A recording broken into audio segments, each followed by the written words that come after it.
নামাজকে শুরু করে দিলেন। এমন সময় আল্লাহ তাআলা হযরত জিবরিল আমিনকে বললেন, জিবরাইল রে, যাও যাও যাও যাও, জিবরাইল দুনিয়ার জমিনের মধ্যে আবার তুমি চলে যাও, আমার মুআবিয়ার গায়বানের জানাজার মধ্যে তুমি 1,40,000 ফেরেশতা নিয়ে আমার মুআবিয়ার জানাজার মধ্যে শামিল হয়ে যাও। এমন সময় যখন জিবরাইল আলাইহিস সালাম সাহাবাদের পিছনে 1,40,000 সাহাবা নিয়ে 40,000 ফেরেশতা নিয়ে যখন দাঁড়িয়ে গেলেন, আল্লাহ রাসূল বলে, আমি নামাজটাকে যখন শেষ করে দিলাম, এমন সময় পেছনের দিকে তাকায় দেখি অনেক ফেরেশতা আল্লাহ রাসূল এমন সময় জিবরাইলকে ডাকতে বললেন, কি রে জিবরাইল, দুনিয়ার জমিনের মধ্যে এত কেন ফেরেশতা রে, আমি কি জানতে পারি? ও জিবরাইল, এত ফেরেশতা নামার কারণটা কি? এমন সময় ডাক দিয়ে বলেন, নবী গো, পৃথিবীর জমিনের মধ্যে আপনার মুআবিয়ার জন্য আল্লাহ তাআলা 1,40,000 ফেরেশতা নামিয়ে দিয়েছে। বললেন কারণটা কি? যে দুনিয়ার জমিনের মধ্যে আপনি আপনার মুআবিয়া যখন একটু সময় পেত, কাজের ফাঁকে যখন একটু সময় পেত, ওই সময়ের মধ্যে আপনার মুআবিয়া করতে, সবাই বলেন কুল হুয়াল্লাহু আহাদ আল্লাহুস সামাদ লাম ইয়ালিদ ওয়া লাম ইউলাদ ওয়া লাম ইয়াকুল লাহু কুফুয়ান আহাদ। বলুন সুবহানাল্লাহ।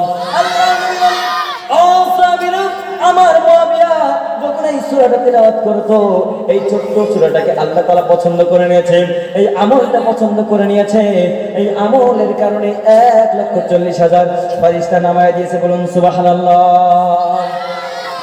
রাহমাতাল লিল আলামিন নবীজি কোরআনে প্রমাণ, আশিক বিনে কে বুঝিবে আমার দয়াল নবীর শান, ওরে আশিক বিনে কে বুঝিবে আমার দয়াল নবীর শান। নবী আমার মদিনারি বুলবুল, আমার আল্লাহ ভালোবেসে নামটি দিলেন হাবিবে রাসূল। আল্লাহু আকবার। নবী আমার মদিনারি বুলবুল, আমার আল্লাহ প্রেম করিয়া নামটি দিলেন মুহাম্মদ রাসূল। এই নবীকে না চিনিলে, এই নবীকে না মানিলে থাকবে না ঈমান, আশিক বিনে কে বুঝিবে আমার দয়াল নবীর শান, ওরে আশিক বিনে কে বুঝিবে আমার দয়াল নবীর শান। ঠিক কি না? আশিক ছাড়া বুঝবে কেউ? বুঝবে না। আমরা বুঝি না তো, নবীর মহব্বত আমরা বুঝি না।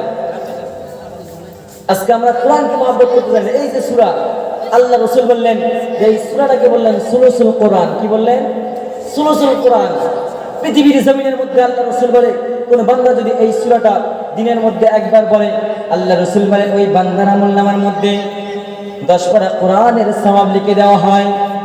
আল্লাহ রাসূল বললেন, পৃথিবীর জমিনের মধ্যে কোন বান্দা যদি এই সূরাটা যদি দুনিয়ার জমিনের মধ্যে কোন বান্দা যদি 2 বার তিলাওয়াত করে, ওই বান্দার আমলনামার মধ্যে আল্লাহ 20 পারা কোরআনের সওয়াব লিখে দিবেন।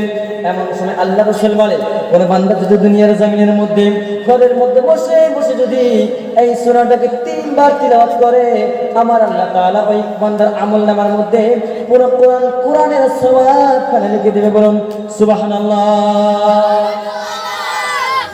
এই যে জায়গার মধ্যে আসছে, হুজুররা আছে, মুফতি সাহেবরা আছে, মুহাদ্দিসরা আছে, এরা বলতে পারবে কোরআন তিলাওয়াত করলে যত নাকি, শুনলে তত নাকি। কথা বলেন ঠিক কিনা?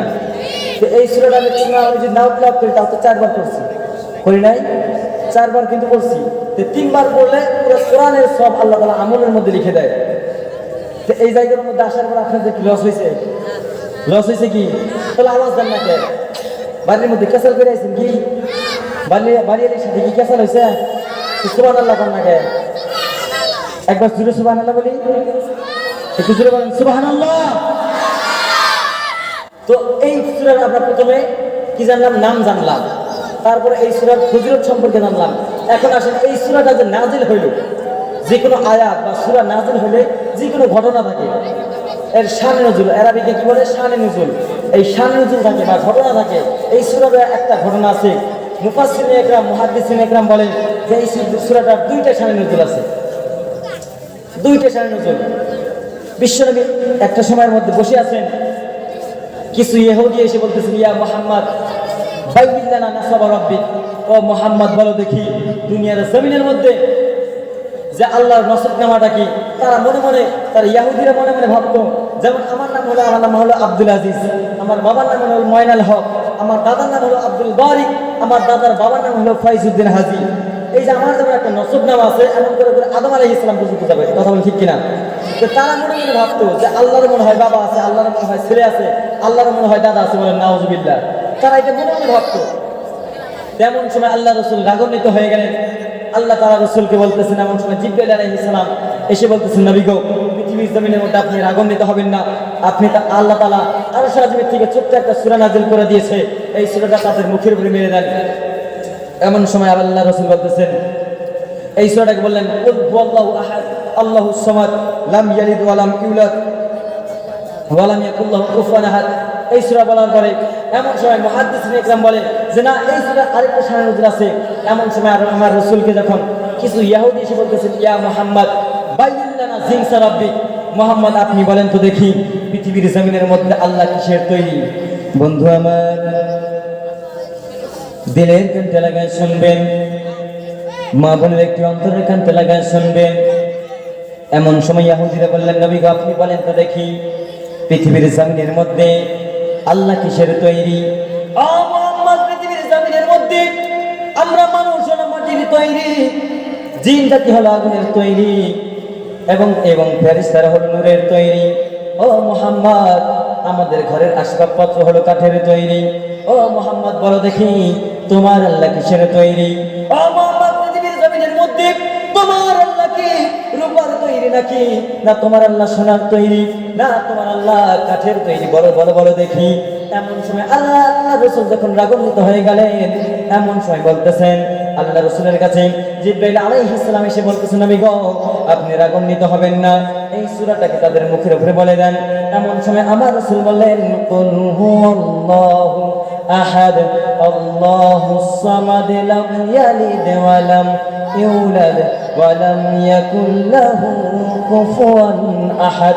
বলুন সুবহানাল্লাহ। পৃথিবীর জমিনের মধ্যে এই সূরার প্রতি আমাদের ভালোবাসা নাই। দুনিয়ার জমিনের মধ্যে গুনাহ করতে করতে জীবনটাকে ধ্বংস করে ফেলেছি। কোন আমলকে আমরা পছন্দ করি না। আমাদের জীবনের লক্ষ্য হলো হয়তো কোনো ফিল্ম স্টার বা কিংবা ধনী ব্যক্তি লোক, কিন্তু আমাদের মধ্যে এমন কোনো আমল নাই যে আমলটাকে লক্ষ্য করে আমরা জান্নাতের মধ্যে চলে যাব। দুনিয়ার জমিনের মধ্যে গুনাহ করতে করতে করতে করতে জীবনটাকে ধ্বংস করে ফেলেছি। পিছনের দিকে শুধুমাত্র গুনাহ, কোন সময় এক সেকেন্ডের জন্য তওবা করতে চাই না। মুসলমান পৃথিবীর জমিনের মধ্যে এমন গুনাহ করেছে, সাহাবারা এমন গুনাহ করেছে যে গুনার জন্য তওবা করেছে, কিন্তু আল্লাহ তাআলা সেই গুনার জন্য তাদেরকে মাফ করে দিয়েছে। এমন গুনাহ করছে তাদেরকে ওই গুনাহকে মাফ করে দিয়েছে। আল্লাহর নবী যখন মদিনার মধ্যে ছিলেন, এমন সময় বিলাল রাদিয়াল্লাহু তাআলা আনহু মসজিদ নববীর মধ্যে যখন ফজরের নামাজের যখন আযান দিয়ে দিলেন, এমন সময় খলিফাতুল মুসলিমিন ওমর ফারুক বাড়ি থেকে উজু করে মসজিদ নববীর মধ্যে চলে যাবেন। এমন সময় রাস্তার মাঝখানে একটা যুবকের সঙ্গে দেখা হয়ে গেল। বন্ধুরা, এতক্ষণ আমার বয়ান এতক্ষণ শুনছেন বা না শুনলাম কিচ্ছু বলবো না, কিন্তু এই যে ঘটনাটা বলতেছি একটু গুরুত্ব দিয়ে শুনেন। দেখেন কত গুনাহ করার পর আল্লাহ তাআলা মাফ করে, একটু গুরুত্ব দিয়ে শুনেন।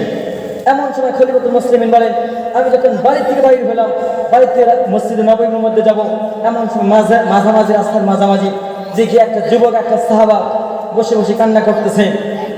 এমন সময় খলিফাতুল মুসলিমিন বলেন, বন্ধু আমার, আমি খলিফাতুল মুসলিমিন ওই সাহাবীটাকে কিছু বললাম না বলে মসজিদে নববীর মধ্যে চলে গেলাম। নবীর পিছনে দাঁড়াইয়া আমি নামাজটাকে যখন আদায় করলাম, আদায় করার পরে আবার যখন বাড়ির দিকে রওনা, এমন সময় দেখি ওই যুবক ওই জায়গার মধ্যে বসে বসে কান্না করে। এমন সময় আমি কিছু বললাম না। আবার যখন বাড়ির থেকে নাস্তা করার পরে আমি যখন আমার বিশ্বনবীর সঙ্গে দেখা করতে যাব, কিছু পরামর্শ নেওয়ার জন্য যাব, এমন সময় ওই যুবকটা দেখি রে ওই জায়গার মধ্যে বসে বসে কান্না করে। এমন সময় জিজ্ঞাসা করলাম, যুবক রে, ও নবীর সাহাবী, এই জায়গার মধ্যে বসে বসে বসে বসে কেন তুমি কান্না করো?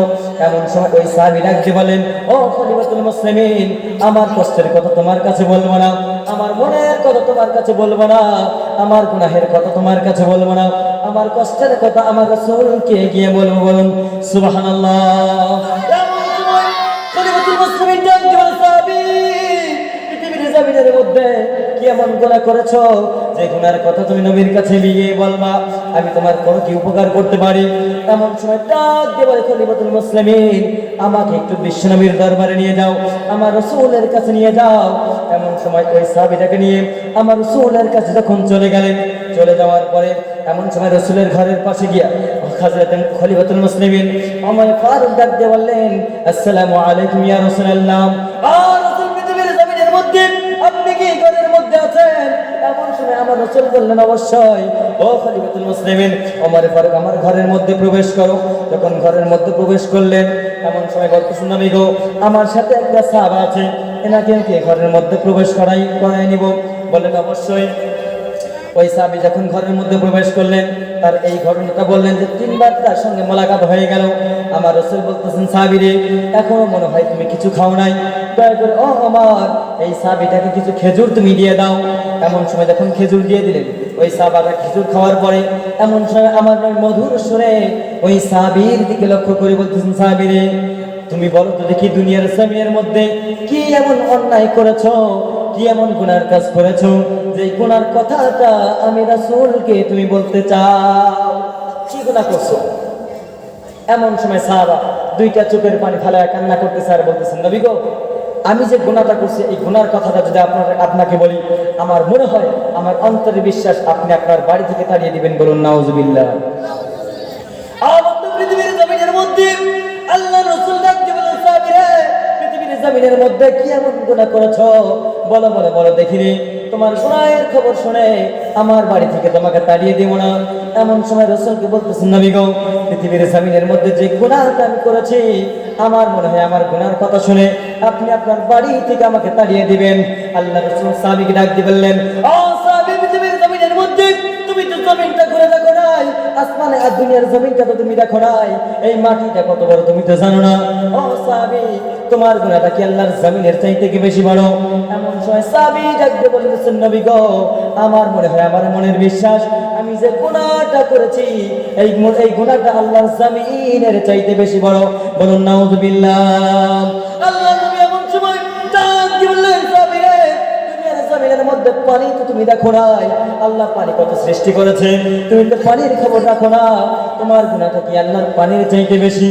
এমন সময় সাহাবী ডাক দিয়ে বলেন, নবী গো, দুনিয়ার জমিনের মধ্যে যত পানি আছে আমার মনে হয় এই পানির চাইতে আমার গুনাহটা বেশি বড়।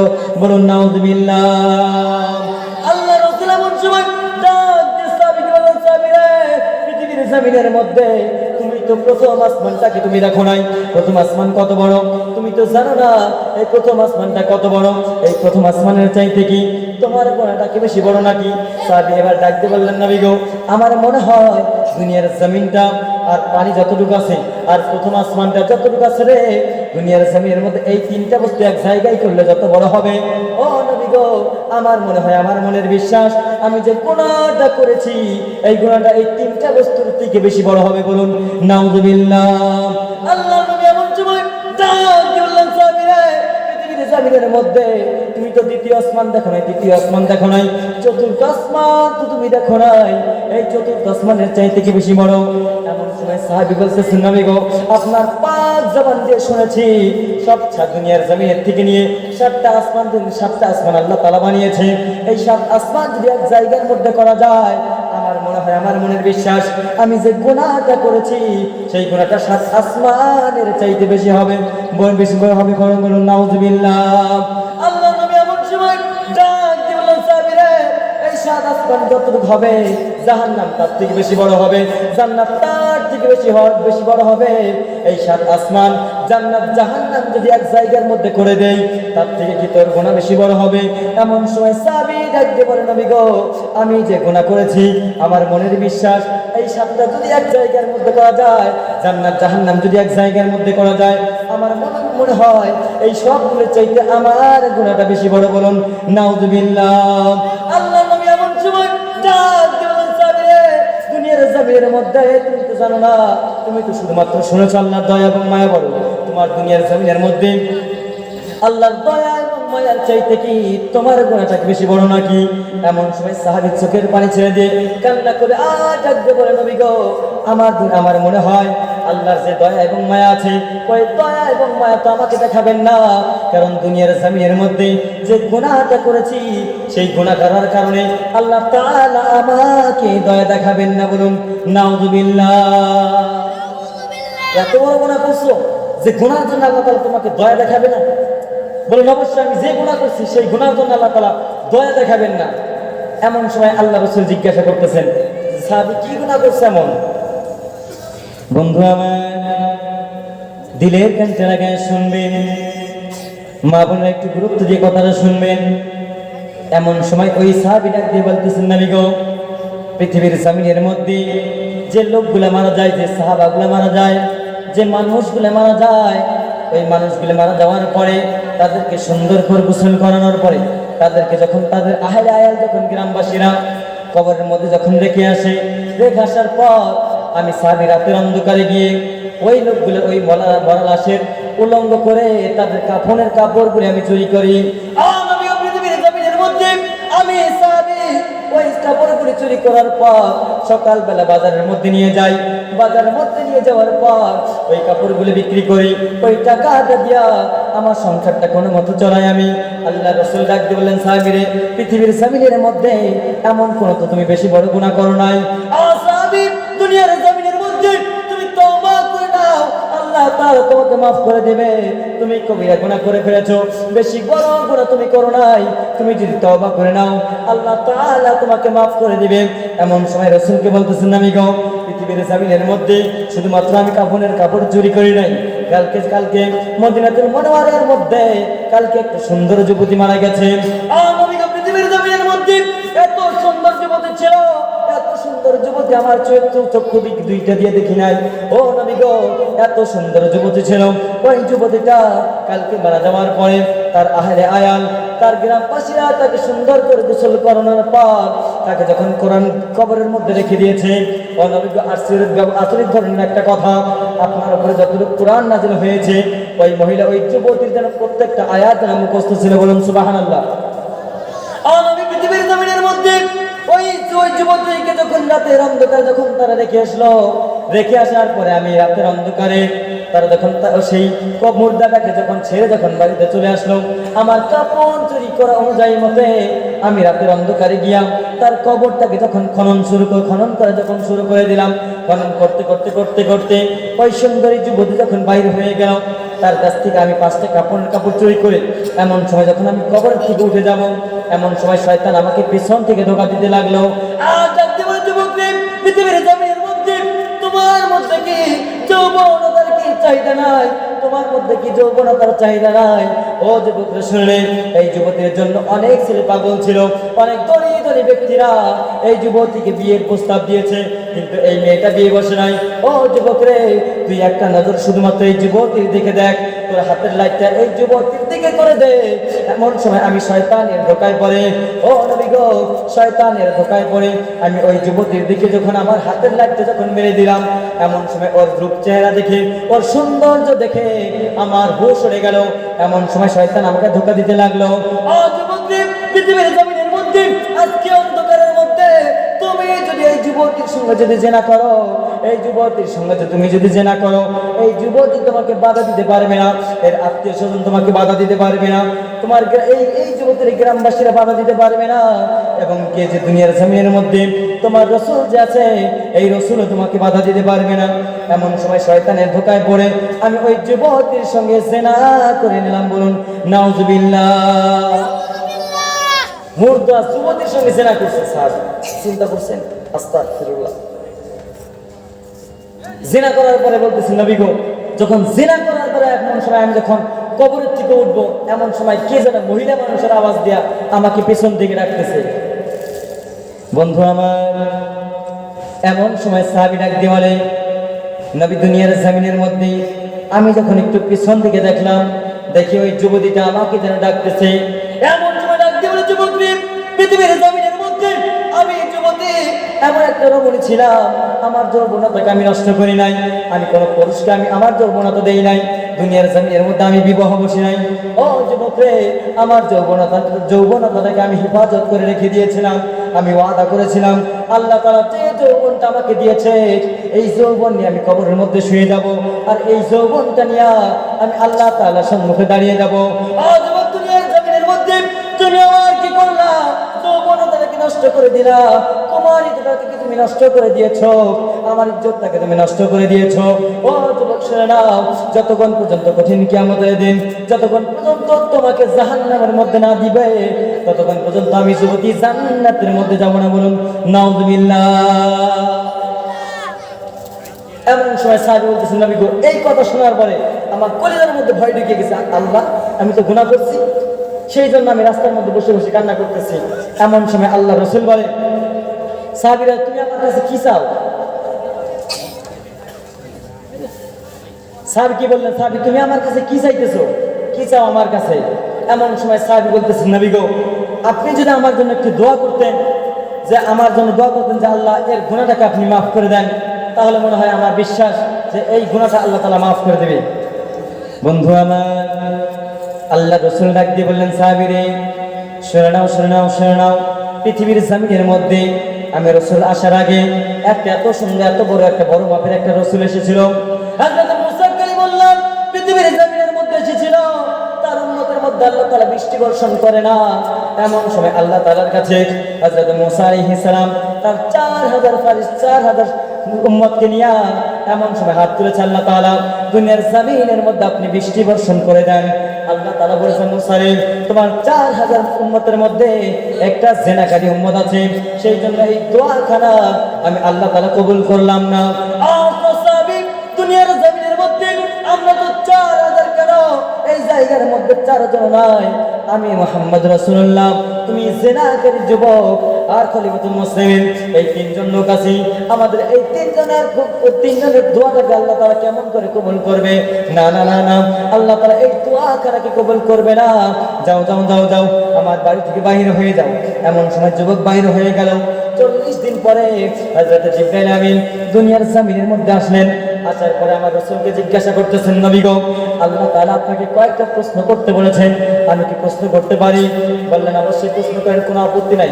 এমন সময় আমার রাসূলকে জিজ্ঞাসা করলেন, নবী গো, পৃথিবীর জমিনের মালিক কে? বললেন আল্লাহ। তারপর জিজ্ঞাসা করলেন, নবী গো, আপনি বলেন তো দেখি যে আসমানের মালিক কে?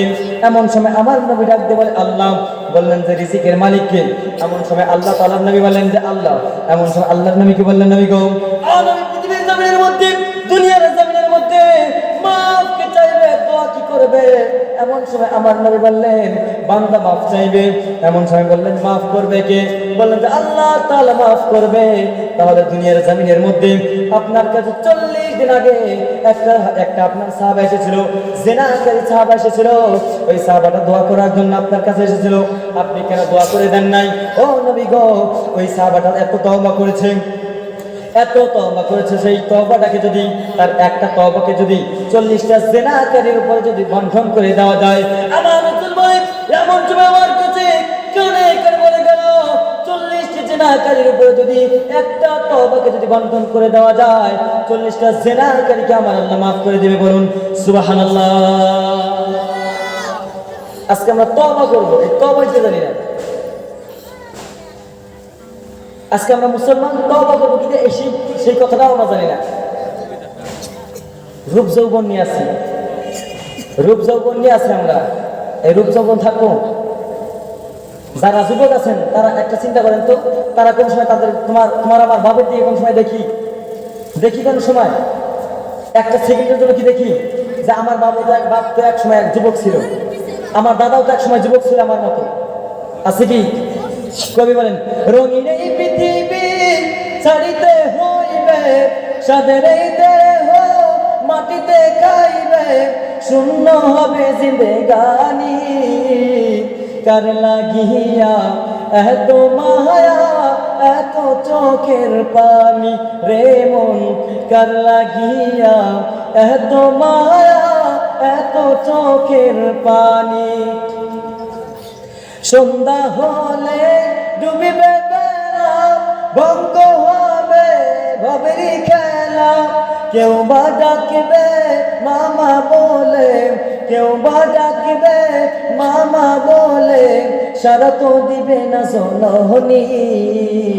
কার লাগিয়া এত মায়া, এত চোখের পানি রে মন, কার লাগিয়া এত মায়া, এত চোখের পানি। ঠিক কিনা? কার জন্য করতেছেন? এখনো তওবা করেন। জীবনে যদি কোনো একটা ভালো আমল করে থাকেন, সেই ভালো আমল ওসিলা করে তওবা করেন, আল্লাহ মাফ করবে। আজকে আমরা সেই ভালো আমল করতে চাই না, ভালো আমল পছন্দ না আমাদের। কারণ কি? আমরা সেই তওবা করবো যে মুসিবতের থেকে বাঁচার জন্য, যে একটা ভালো আমলের ওসিলা করে যে মুসিবতের থেকে ক্ষমা চাইবো, বাঁচার জন্য যে দোয়া করবো, সেই আমলটা আমাদের নাই। আল্লাহ নবী বলেন, আল্লাহ নবীর পবিত্র জবান দিয়ে বলেন যে বানী ইসরাইলের 3 যুবক এক সময় মানে সফরের মধ্যে ছিলেন। এমন সময় দেখে যে মানে 2টা পাহাড়ের মাঝামাঝি যখন গেলেন, যাওয়ার পরে বিশাল ঝড় শুরু হয়ে গেল। আল্লাহ রাসূল বলেন ওই 3টি যুবক একটা গুফার মধ্যে চলে গেলেন। তারা আশা করলেন যে এই ঝড়ের মধ্যে যদি আমরা থাকি, হয়তো আমরা প্রাণে বাঁচবো না, একটা কি করা যাক, একটা পাহাড়ের গুফার মধ্যে চলে যাওয়া যাক। 3 জন মিলে কি করলেন? একটা পাহাড়ের গুফার মধ্যে চলে গেলেন। চলে যাওয়ার পরে আল্লাহ রাসূল বলেন যে ওই চলে যাওয়ার পরে আল্লাহ তাআলার ইশারার মধ্যে থেকে কি করলেন? একটা পাহাড়ের উপর থেকে বিশাল আকারের একটা পাথর ওই গুফার মুখের মধ্যে পড়ে গেল। এমন সময় ঝড় যখন শেষ হয়ে যাওয়ার পরে 3 জন মিলে কি করতেছে? গুফার মুখের দিকে এসে দেখে বিশাল একটা আকারের একটা পাথর, কিন্তু পাথরটা সরানো যায় না। 3 জন মিলে একবার ধাক্কা লাগাইলেন। ধাক্কা লাগায় দেখে যে 1 ইঞ্চিও সরানো যায় না। তারা দিনদার ছিল, তাদের মধ্যে ঈমান ছিল। এমন সময় একজন বলতেছে, ভাই আজকে এই মুসিবতের থেকে একজন বাঁচাইতে পারে, তিনি কে? কথা বলেন না কেন? তিনি কে? আল্লাহ। আল্লাহর কাছে আমরা আজকে যদি দুনিয়ার জমিনের মধ্যে এই বয়স পর্যন্ত যদি আমরা কোনো ভালো আমল করে থাকি, তাহলে ওই আমলের ওসিলা করে দোয়া করি, হয়তো আল্লাহ তাআলা আমাদেরকে ওই আমলের ওসিলা করে এই মুসিবতের থেকে দূর করতে পারে, মুসিবতের থেকে দূর করতে পারে। বলুন সুবহানাল্লাহ। আল্লাহ রাসূল বলেন, বন্ধু আমার, এমন সময় একটি যুবক দাঁড়িয়ে গেলেন। দাঁড়িয়ে যাওয়ার পরে বলতেছে, ভাই আল্লাহর কাছে হাত তুলে বলতেছে, মালিক, পৃথিবীর জমিনের মধ্যে আমি একটা সময় রাখাল ছিলাম, আমার অনেকগুলি বকরি ছিল। মালিক, পৃথিবীর জমিনের মধ্যে আমি রাখাল। এমন সময় হঠাৎ করে একদিন আমি যখন চরাঘাট থেকে ছাগলগুলি নিয়ে ওই বকরিগুলি নিয়ে আস্তে আস্তে যখন অন্ধকার হয়ে গেল, আমার মা বাবা রাতের অন্ধকারের মধ্যে ঘুমিয়ে পড়েছে। আমি বকরির দুধ দোহানোর পরে আমি এই দুধের গিলাসটা নিয়ে, ওই দুধের বালতিটা নিয়ে আমার মা বাবার ঘরের মধ্যে প্রবেশ করলাম। এমন সময় দেখি আমার মা বাবা যেন ঘুমিয়ে গেছে। আমার মা বাবাকে ডাকলাম না। আমার মা বাবার মাথার কাছে আমি অনেক সময় দাঁড়িয়ে রইলাম। আমার সন্তান এবং বিবি এসে বলতেছেন, পৃথিবীর জমিনের মধ্যে দুধ আমাকে দিতে হবে না, তোমার কচিকাতে সন্তানদেরকে দুধ দাও, তারা দুধ পান করুক, তারা ক্ষুধার জ্বালা আর সহ্য করতে পারতেছে না। আমি আমার বিবিকে বললাম, বিবি রে, দুনিয়ার জমিনের মধ্যে আমার মা বাবা যদি দুধ না পান করে, তবে প্রথম তো আমি দুধ আমার সন্তানদেরকে দেবো না। আমার মা বাবা প্রথমে পান করবে, তারপরে আমার সন্তান পান করবে, তারপরে আমার বিবি তুমি পান করবা, তারপরে আমি পান করব। আমি সারা রাত এই দুধের বালতি নিয়ে আমার মা বাবার মাথার কাছে দাঁড়িয়েছিলাম। ও আল্লাহ তাআলা, এই আমলটা যদি তোমার পছন্দ হয়ে যায়, এই আমলটা তোমার খুশির জন্য যদি করে থাকি, তাহলে আজকে এই মুসিবতের থেকে আমাকে উদ্ধার করে দেন। এমন সময় পৃথিবীর জমিনের মধ্যে এই দোয়া করতে দেরি 1 সেকেন্ড দেরি হয় নাই, ওই পাথরটা একটু সরে যেতে দেরি হয় নাই। এমন সময় যখন পাথর সরে যাওয়ার পরে এমন সময় 3 জন মিলে আবার ধাক্কা লাগাইতেছে, বার হওয়া যায় না। ধাক্কা লাগাইতে কাছে দেখে যে আর সরানো যায় না। এমন সময় আরেকটি যুবক দাঁড়িয়ে গেল। আল্লাহ তাআলাকে বলতেছেন, মালিক, পৃথিবীর জমিনের মধ্যে আমি যুবক এমন একটা সময় ছিল, আমার একটা সুন্দর রমণী চাচাতো বোন ছিল। ও মালিক, পৃথিবীর জমিনের মধ্যে একদিন একাকী পাওয়ার পর আমার চাচাতো বোনটাকে বললাম, চাচাতো বোন, পৃথিবীর জমিনের মধ্যে আমি তোমাকে একাকী পেতে চাই, আমি তোমার সঙ্গে জেনা করতে চাই। চাচাতো বোন, দুনিয়ার জমিনের মধ্যে আমার ডাকে কি তুমি সাড়া দিবা? আমার সঙ্গে কি তুমি জেনা করার জন্য কি তৈরি হয়ে যাবা? এমন সময় আমার চাচাতো বোন ডেকে ডেকে বললেও, ও ভাই রে, পৃথিবীর জমিনের মধ্যে আমার সঙ্গে যদি তুমি জেনা করতে চাও তাহলে তোমাকে 100টা স্বর্ণ মুদ্রা দিতে হবে। এমন সময় আমি তার শর্তের মধ্যে রাজি হয়ে গেলাম। আর আমার বোনটাকে ডেকে বললাম, বোন রে, দুনিয়ার জমিনের মধ্যে আমাকে কিছু সময় দিয়ে দাও। আমার চাচাতো বোন 1টা বছর সময় দিল। আমি একটা একটা করে করে যখন স্বর্ণের মুদ্রাগুলি, স্বর্ণের টাকাগুলি জমাইতে জমাইতে যেদিন 100টা স্বর্ণ মুদ্রা হয়ে গেছে, ওই দিনকে আমার ওই টাকার থলিটা নিয়ে, ওই স্বর্ণ মুদ্রার থলিটা নিয়ে আমার চাচাতো বোনের হাতে তুলে দিলাম। আর দেখে দেখে বললাম, বোন রে, পৃথিবীর জমিনের মধ্যে এই যে স্বর্ণ মুদ্রা নাও, আমার সঙ্গে জেনা করার জন্য তৈরি হয়ে যাও। এমন সময় আমার চাচাতো বোন 100 স্বর্ণ মুদ্রা পাওয়ার পর আমার সঙ্গে জেনা করার জন্য রেডি হয়ে গেল। একটা ঘরের অন্ধকার ঘরের মধ্যে চলে গেলাম। চলে যাওয়ার পর আমার চাচাতো বোন কাপড় সব খুলে ফেললো, আমিও সব কাপড় খুলে ফেললাম। দুইটা হাতের মাঝামাঝি আমি তখন দাঁড়িয়ে গেলাম। আমার চাচাতো বোন এমন সময় পেছনের দিকে তাকায়া আমার দিকে দেখে বলতেছেন, চোখের পানি ছেড়ে দিয়ে বলতেছেন, ভাই রে, ইত্তাকিল্লাহ, আল্লাহকে ভয় কর, আল্লাহকে ভয় কর। তুই আমার সঙ্গে জেনা করতেছিস, তুই আল্লাহকে ভয় কর। আজকে আমাদের মধ্যে আল্লাহর ভয় আছে? পৃথিবীর জমিনের মধ্যে আল্লাহ রাসূল পবিত্র জবান দিয়ে বলে, এমন সময় ওই উম্মতটা বলতেছে, ওই পানি ছেড়ে লোককে বলতেছে যে আমি ওই সময় আল্লাহ তাআলা দুনিয়ার জমিনের মধ্যে ওই জায়গা থেকে, ওই সময় তোমার কথা শোনার পরে ওই জায়গা থেকে কোনো পুরুষ ঘুরে আসতে পারবে না, কোনো যুবক ঘুরে আসতে পারবে না, জেনা না করে ঘুরে আসতে পারবে না। ও মালিক, পৃথিবীর জমিনের মধ্যে ওই সময় তোমার ভয়টা নিয়ে সঙ্গে সঙ্গে ওই জায়গা থেকে চলে এসেছি। বলুন সুবহানাল্লাহ। ও মালিক, পৃথিবীর জমিনের মধ্যে এই আমলটা যদি তোমার পছন্দ হয়, এই আমলটা যদি তোমার জন্য যদি করে থাকি, আল্লাহ দয়া মেহেরবানি করে এই মুসিবতের থেকে আমাদেরকে উদ্ধার করে দাও। বলুন সুবহানাল্লাহ। আরেকটা যুবক দাঁড়ায় গেল, দাঁড়িয়ে বলতেছেন, আল্লাহ, দুনিয়ার জমিনের মধ্যে আমার অনেক গোলাম ছিল, গোলামরা আমার বাড়িতে কাজ করতেছে, কাজ করতে করতে করতে করতে সবাইকে আমি টাকা দিয়ে দিয়েছি, কিন্তু একটা গোলাম আমার বাড়ি থেকে টাকা নেয় নাই, টাকা না নিয়ে বাড়ির মধ্যে চলে গেল। এমন সময় আবার কিছুদিন পর যখন চলে আসলেন, এমন সময় আমার রাসূল ভাই ওই লোককে বলতেছেন, বন্ধু আমার, গোলাম এসে বলতেছেন, ও মালিক রে, আপনার কাছে 10 বছর আগে আমি কাজ করেছিলাম, কাজের আমি মজুরি নেই নাই, ওই কাজের মজুরিটা যদি আমাকে দিতেন তাহলে একটু ভালো হয়ে যেত। এমন সময় ওই মালিক ডাক দিয়ে বললেন, ও গোলাম রে, পৃথিবীর জমিনের মধ্যে আমার বাড়ির সম্মুখের মধ্যে যেইগুলো উট তুমি দেখতে পাও, যেইগুলো বকরি তুমি দেখতে পাও, যেইগুলো দুম্বা তুমি দেখতে পাও, এইগুলো সব তোমার। এমন সময় গোলাম হযরত দিয়ে বলতেছেন, ও মালিক, পৃথিবীর জমিনের মধ্যে আমার সঙ্গে কি আপনি ঠাট্টা করতেছেন? আমার বকরি লাগবে না, উট লাগবে না, আমার মজুরিটা দিলেই হবে। এমন সময় বলতেছেন, গোলাম রে, না না না না, এইগুলো যে তুমি দেখতে পাইতেছো এইগুলো সব তোমার, তুমি নিয়ে যাও। বললেন, কেমন করে? এমন সময় মালিক ডাক দিয়ে বলে, গোলাম রে, দুনিয়ার জমিনের মধ্যে তুমি যে টাকাটা রেখে দিয়ে গিয়েছিলে আমার কাছে, যে মুদ্রিটা তুমি নাও নাই, ওই মুদ্রির টাকা দিয়া আমি মালিক কি করেছি, কয়েকটা বকরি কিনেছি, কয়েকটা উট কিনেছি, কয়েকটা দুম্বা কিনেছি। ওই দুম্বাগুলো উটগুলো পালতে পালতে বিশাল আকার একটা জামাত হয়ে গেছে।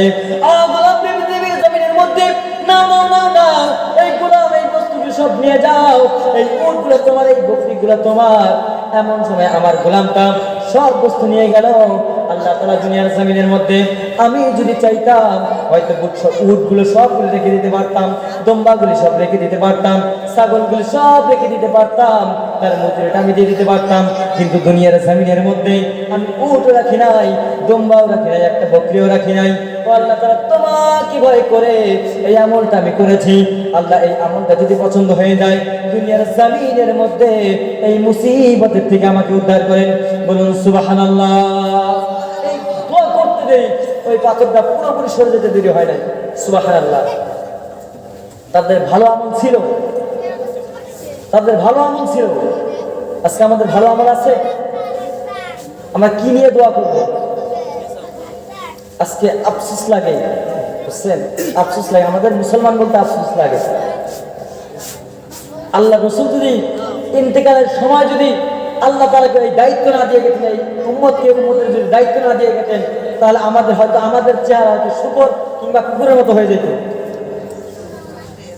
এই মুসলমান সুদ ঘুষ যত কিছু আছে সব খায়, মুসলমান হয়ে মুসলমানের উপর অত্যাচার করে। অন্য নবীর উম্মতগুলি যদি একটু গুনাহ করতো তাদের পরিবর্তনে তাদেরকে ধ্বংস করে দিত। এই দায়িত্ব জিম্মা যদি আল্লাহ তাআলা নিজে না নিয়ে দিত, আহা কি অবস্থাটা হইতো চিন্তা করছেন? আজকে আমাদের মধ্যে টাকা পয়সা থাকলে নিজের একটু যদি ক্ষমতা পাই, আমাদের পা জমিনের মধ্যে লাগে না, পা জমিনের মধ্যে লাগে না।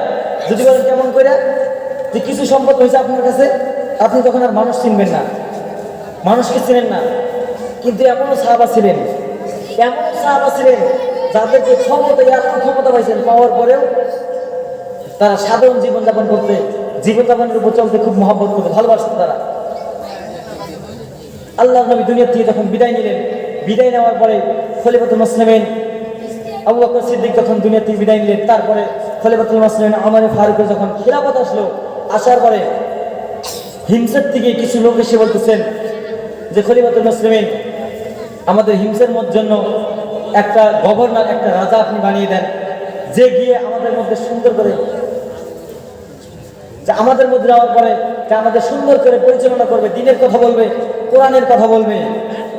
এমন সময় খলিফাতুল মুসলিমিন বলে যে আমি খলিফাতুল মুসলিমিন সুন্দর একটা যুবক, হযরতে একটা সাহাবী ছিলেন সাঈদ বিন আমির। এই সাঈদ বিন আমির এত নম্র ভদ্র ছিল, এই সাঈদ বিন আমিরকে ডেকে ডেকে বলতেছেন, সাঈদ বিন আমির রে, দুনিয়ার জমিনের মধ্যে হিংসের মধ্যে চলে যাও, তোমার বিবিকে নিয়ে হিংসের মধ্যে চলে যাও, ওখানকার তোমাকে রাজা বানিয়ে দেওয়া হলো।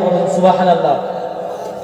এমন সময় সাঈদ বিন আমির হিমসের মধ্যে চলে গেলেন। চলে যাওয়ার পরে কিছুদিন পরে, 6 মাস পরে হিমসের থেকে কিছু লোক এসে বলতেছেন, খলিফাতুল মুসলিমিন, আপনি যে কি করছেন, যে গভর্নরকে বানিয়ে দিয়েছেন, সেই গভর্নরের উপরে 4টা অভিযোগ আছে, 4টা বিচার আছে। কয়টা? 4টা বিচার আছে। 1 নাম্বার, যে আপনি যে গভর্নরটা বানিয়ে দিয়েছেন, সেই গভর্নরটা প্রত্যেকদিন অফিসের মধ্যে, সেই রাজমহলের মধ্যে প্রত্যেকদিন দেরি করে যায়, একটা। দ্বিতীয়ত বললেন যে আপনি যে গভর্নরটা বানিয়ে দিয়েছেন, সেই গভর্নরটা প্রত্যেক সপ্তাহের মধ্যে একবার করে যায়। 3 নম্বর বললেন যে আপনি যে গভর্নরটা আপনি বানিয়ে দিয়েছেন, সেই গভর্নরটা যখন অফিস করার পর যখন বাড়ির মধ্যে আসে, আসার পর সন্ধ্যাবেলা আমরা যদি গভর্নরের সঙ্গে, সবার সঙ্গে, যদি ওই রাজার সঙ্গে সাঈদ বিন আমিরের সঙ্গে যখন আমরা যদি রাতের অন্ধকারে দেখা করতে চাই, সাঈদ বিন আমির আমাদের সঙ্গে কথা বলে না। আর 4র্থ নম্বর বললেন যে সাঈদ বিন আমিরের উপরে অভিযোগ হলো, বিচার হলো এটাই যে সাঈদ বিন আমির হঠাৎ করে, মানে রাজমহলের মধ্যে চেয়ারের মধ্যে বসে থাকতে থাকতে হঠাৎ করে জমিনের মধ্যে পড়ে যায়। পড়ে যাওয়ার পরে মির্কি বেরাম হলে মানুষ যেমন করে মানে লড়তে থাকে, মানে খিসপান উপরে টানতে থাকে, তেমনি মানে কান্না করতে থাকে আর হাওমাও করে মাটির মধ্যে লাফাইতে থাকে। এমন সময় সাঈদ বিন আমিরের কথা, এই কথা শোনার পরে খলিফাতুল মুসলিমিন ওমর ফারুক বলে একটা চিঠি লিখলেন যে সাঈদ বিন আমির, তুমি অতি শীঘ্রই তুমি মদিনার জমিনের মধ্যে প্রবেশ করো। সাঈদ বিন আমির যখন এই চিঠি পাইলেন, পাওয়ার পরে সাঈদ বিন আমির অতি শীঘ্রই কি করলেন, মদিনার জমিনের মধ্যে আসলেন। আসার পরে আল্লাহর নবীর সাহাবী খলিফাতুল মুসলিমিন ওমর ফারুক বলতেছেন, বন্ধু আমার, দিলের কানটা লাগায় শুনবেন। এমন সময় বলতেছেন, সাঈদ বিন আমির রে, তোমাকে তো হিমসের মানুষদের উপরে গভর্নর বানিয়ে দিয়েছি, রাজা বানিয়ে দিয়েছি। হিমসের মানুষগুলো অতি নম্র ভদ্র, এত সুন্দর মানুষ, তারা কেন তোমার উপরে কেন অভিযোগ দিল? এমন সময় ডাক দিয়ে বলেন, ও খলিফাতুল মুসলিমিন, পৃথিবীর জমিনের মধ্যে আপনাকে যে 4টে অভিযোগ দিয়েছে, মনে হয় 4টে অভিযোগের 4টে বিচারের কথা, 4টি প্রশ্নের অ্যান্সার আমি দিতে পারবো। এমন সময় বললেন খলিফাতুল মুসলিমিন ডাক দিয়ে বলে, ও খলিফাতুল মুসলিমিন, দুনিয়ার জমিনের মধ্যে আপনাকে কি বলেছে বলেন তো দেখি। 1 নাম্বার কি বলেছে? এমন সময় ডাক দিয়ে বলে, ও হিমসের বাদশা, ও সাঈদ বিন আমির, শুনে নাও, পৃথিবীর জমিনের মধ্যে আপনি কেন প্রত্যেকদিন সকালবেলা, আপনি কেন প্রত্যেকদিন কেন রাজদরবারে কেন দেরি করে যান? এমন সময় সাঈদ বিন আমির ডাক দিয়ে বলে, ও খলিফাতুল মুসলিমিন, আমি হয়তো সাঈদ বিন আমির হিমসের বাদশা হতে পারি, হিমসের রাজা হতে পারি, হিমসের গভর্নর হতে পারি, কিন্তু দুনিয়ার জমিনের মধ্যে শুনে নেন, ও খলিফাতুল মুসলিমিন, দুনিয়ার জমিনের মধ্যে আমি সাঈদ বিন আমির আপনাকে লক্ষ্য করি, আপনাকে ফলো করি। দুনিয়ার জমিনের মধ্যে আমি রাজা হইতে পারি, কিন্তু আমার বাড়ির মধ্যে কোনো বান্দিদাসী নাই। পৃথিবীর জমিনের মধ্যে যখন আমার আল্লাহ তাআলা অনেকগুলি আমাকে বাচ্চা দিয়েছে, অনেক সন্তান আমাকে দিয়েছে। এই সন্তানের জন্য যখন সকালবেলা আমার বিবি যখন রান্না বান্না করে, একা কি পায় না, আমার বিবির সঙ্গে আমি রান্না বান্নার জন্য একটু সহযোগিতা করি। এই সহযোগিতা করার পর আমার সন্তানের মুখে যখন আমি খানা তুলে দেই, আমি যখন নিজে খানা খাই, এই খানা তুলে দিতে, খানা খেতে খেতে আমার সময়টা একটু যেন বেশি হয়ে যায়। সেই জন্য আমি প্রত্যেক দিন ওই রাজদরবারের মধ্যে একটু দেরি করে যাই। এমন সময় বলতেছেন খলিফাতুল মুসলিমিন ডাক দিয়ে বললেন, সাইদ বিন আমির, তোমার উপরে দ্বিতীয় নম্বর অভিযোগ হলো, তুমি কেন প্রত্যেক সপ্তাহের মধ্যে একবার করে কেন তুমি রাজদরবারের মধ্যে চলে যাও, একবার করে কেন যাও না? ডাক দিয়ে বললেন খলিফাতুল মুসলিমিন, পৃথিবীর জমিনের মধ্যে আমি সাইদ বিন আমির, আমি হয়তো রাজা হতে পারি, কিন্তু আপনার দিকে আমি তাকায় থাকি। আপনার যেমন দুনিয়ার জমিনের মধ্যে আপনি খলিফাতুল মুসলিমিন, আপনার যেমন অ্যাভেলেবেল কাপড় নাই, অনেক কাপড় নাই, অনেক জুব্বা নাই, আমি সাইদ বিন আমিরের শুধুমাত্র একটা জুব্বা, আমি 6 দিন আমি গায়ে পরি। 6 দিন পরার পরে 7 দিনের দিন যখন শুক্রবার যখন চলে আসে, আমি ওই দিনকে আমার জুব্বাটা আমি খুলে ছোট্ট একটা কাপড় দিয়া আমার লজ্জা স্থানটাকে ঢেকে রাখি। আর এই জুব্বাটাকে দিয়ে এই জুব্বাটা আমি ধুয়ে দেই। ধুয়ে দেওয়ার পর আমি আর ওই দিনকে আমি রাজমহলে যেতে পারি না, ওই দিনকে আমি অফিসে যেতে পারি না। ও খলিফাতুল মুসলিমিন, এই জন্য আমি প্রত্যেক সপ্তাহের মধ্যে একদিন করে আমি রাজমহলের মধ্যে যাই না। এমন সময় ডাকতে বলে, সাইদ বিন আমির, পৃথিবীর জমিনের মধ্যে 3 নম্বর অভিযোগ হলো, দুনিয়ার জমিনের মধ্যে বলো দেখি, তুমি কেন প্রত্যেক দিন, তুমি কেন যখন ঘরের মধ্যে যখন চলে আসো, ওই জায়গা থেকে কেন গো ঘরের মধ্যে যখন চলে আসো, ওই সময় তোমার বাড়িতে যখন তোমার কোনো প্রজা যদি সন্ধ্যাবেলা তোমাকে গিয়ে যখন ডাক দেয়, তুমি কেন তাদের ডাকের মধ্যে কেন সাড়া দাও না? ডাক দিয়ে বলতেছেন খলিফাতুল মুসলিমিন, আমি সারাদিন অফিস করার পরে আমি যখন বাড়ির মধ্যে যখন চলে আসি, এমন সময় আমার বিবির সঙ্গে আমার বিবির কোলের মধ্যে যে সন্তানগুলি থাকে, ওই সন্তানগুলোকে নিয়ে একটু খেলাধুলা করি। এমন সময় রাত যখন বাড়ি হয়ে যায়, আমার বিবিকে একটু সময় দিয়ে দেই। এরপর যখন রাতটা বেশি খবর হয়ে যায়, গোসল করার পর আমি ঠান্ডা পানি দিয়ে উঁচু করার পর আমার মালিককে একটু সময় দেই। রাতের অন্ধকারে তাহাজ্জুদের মধ্যে গিয়া আমার মালিকের কাছে ক্ষমা চাই, আমার মালিকের কাছে আমি বারবার ক্ষমা চাইতে থাকি। সেই জন্য আমি আমার কোনো প্রজাদের সঙ্গে আমি রাতের অন্ধকারে আমি কারোর সাথে আমি দেখা করতে পারি না। এমন সময় বললেন, চতুর্থ নম্বর অভিযোগ হলো, তুমি কেন হঠাৎ করে তোমার চেয়ারের উপর থেকে মাটির মধ্যে কেন পড়ে যাও, আর হাওয়া করে কেন তুমি কান্না করতে থাকো? ডাক দিয়ে বলেন খলিফাতুল মুসলিমিন, আপনি তো জানেন না, আমার সম্মুখে আমার চক্ষু দিয়ে দেখেছি হযরত খুবাইব রাদিয়াল্লাহু তাআলা আনহু আমার চোখের সম্মুখে দেখো তাকে যখন কত